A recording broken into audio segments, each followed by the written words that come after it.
Hello comic fans, welcome back to 13th Dimension Comics. This is my Wednesday video, so I'm going to be showing you off more of my Amazing Spider-Man comic book collection. I do post videos every Wednesday of my Amazing Spider-Man collection. This is, I believe, the 8th video in that series. There's going to be quite a few of these that are going to be posted over the next year, probably, of Wednesdays. Like I said at the beginning in the first video, I probably have easily 900, maybe even 1,000 Amazing Spider-Man books.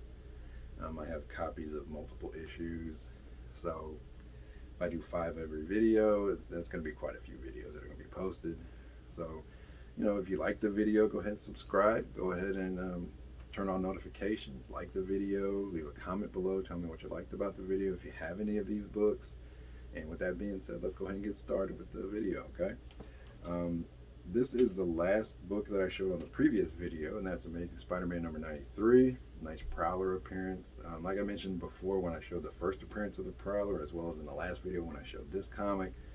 This is actually the original Prowler, Hobie Brown. This is not Aaron Davis, the one that you know from the Amazing Spider-Man Homecoming movie, or I guess it's just Spider-Man Homecoming, or the Miles Morales Spider-Man universe. That's Aaron Davis. This is actually Hobie Brown. This is the original Prowler. Alright, so that's the last comic I showed in the previous video. So in this video, the first comic book I'm going to show you is actually quite an interesting comic book. So let me go back to the other one real quick and show you this here. So you see here, this is what's called the Comics Code Authority. So back during the Golden Age, when they had all the horror covers, they had covers of people with decapitated heads, people who had their faces being shoved into fire, stuff like that. There was a big issue made about how that it was, corrupting the children, corrupting the innocent. There was a whole book written about it. There was a whole case, taken to the Supreme Court about it. It was mainly, I think, the owner of EC Comics. Unfortunately, I can't remember his name right now. But he basically went on there and said it wasn't a big deal. There was nothing going on. So then they said, okay, well, we need to have the Comics Code Authority. So that's what that is right there. That's the little Comics Code Authority stamp right there. So Stan Lee decided to do an anti-drug story in Amazing Spider-Man. And at the time, while the Comics Code Authority wasn't pro-drug or anything like that, but they said you couldn't have any stories in any comic books dealing with drugs whatsoever, even if it's an anti-drug story, even if it's a story showing drugs in a very, very negative light. Well, that's what Stan Lee did. He did a story showing drugs in a very negative light, where the Green Goblin was addicted to drugs. I think it was his son, actually, Harry, was addicted to drugs. And they went ahead and showed the negative impact of that on his life and his friends and everybody around him. And unfortunately, since it dealt with drugs, period, they couldn't get the stamp for the Comic Code Authority. So as you can see on this issue, Amazing Spider-Man number 98, this is where the Comic Code Authority stamp would appear, and it's not on this issue. This is actually the third issue that it doesn't appear on, because it's the third issue in the storyline that they were dealing with the anti-drugs. It was 96, 97, and this issue 98. This is a Stan Lee story, Gil Kane art. This is a very nice copy. It doesn't have very much damage to it at all. This would probably get a 6.57, might even get into the 8s, just depending. The wrinkling you see is actually on the bag. I need to change the bags out. There's some older bags. So any wrinkling you see is on the bag itself, not the comic book.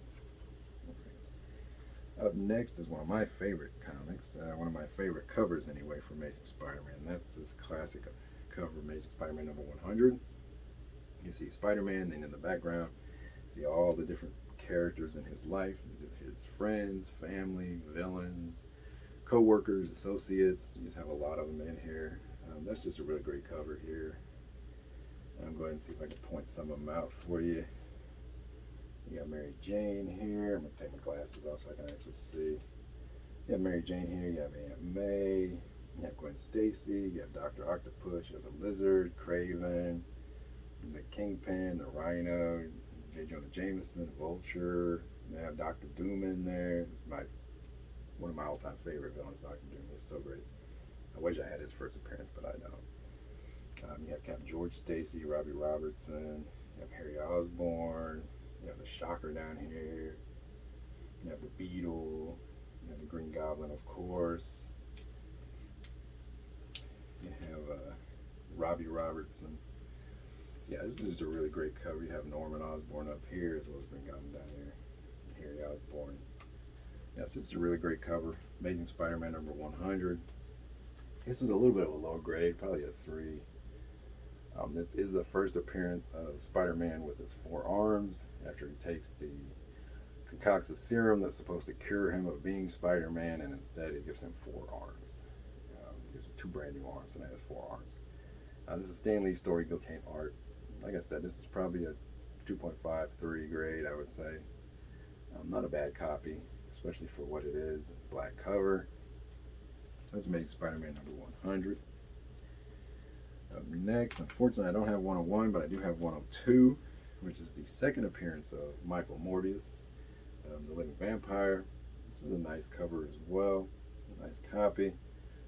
Not too much damage to it. There does seem to be a little bit of a crease at the top here, and then just overall wear and tear. This is probably about a 4.5, maybe a 5.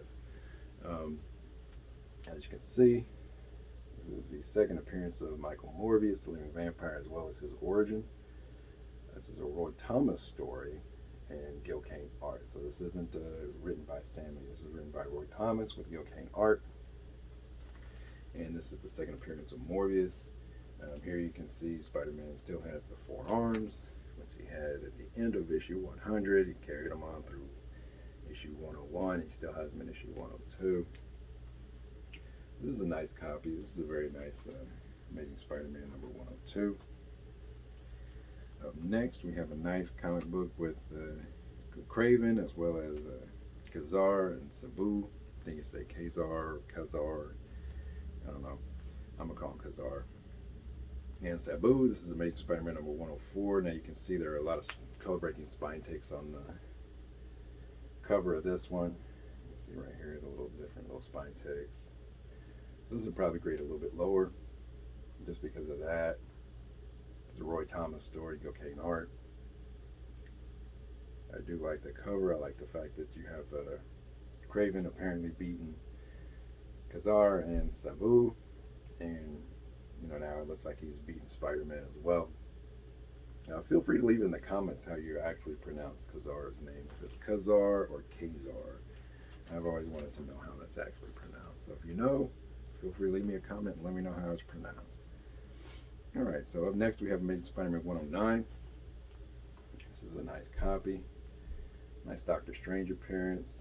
This is a Stan Lee story and John Romita art, so we go back to Stan Lee and John Romita doing this. This is Amazing Spider-Man number 109. Like I said, you have Doctor Strange in there. This is Flash Thompson down here, about to be sacrificed because they believe that he caused the death of their monk or minister or something like that. I don't know. Can't remember right off the hand, but yeah. So these guys think he killed, you know, their leader during the Vietnam War. Obviously, he didn't do it. So then, Amazing Spider-Man and Doctor Strange are trying to save him. So this is Amazing Spider-Man number 109. All right. So this is going to be the last video, the last comic book in this video. Excuse me. As always, if you enjoyed, feel free to leave me a comment. Let me know what you liked about the video. Go ahead and like the video itself, subscribe, turn on notifications. Let me know in the comments if you have any of these issues, if you like any of these issues, what you think of Amazing Spider-Man number 100. Do you like the cover? Do you not like the cover? I've never really heard anybody that said they didn't like the cover, but you never know. But again, I do appreciate you joining me. I certainly appreciate you staying until the end of the video, as well as watching the video in general. And as always, collect what you love. Have a good day. Later.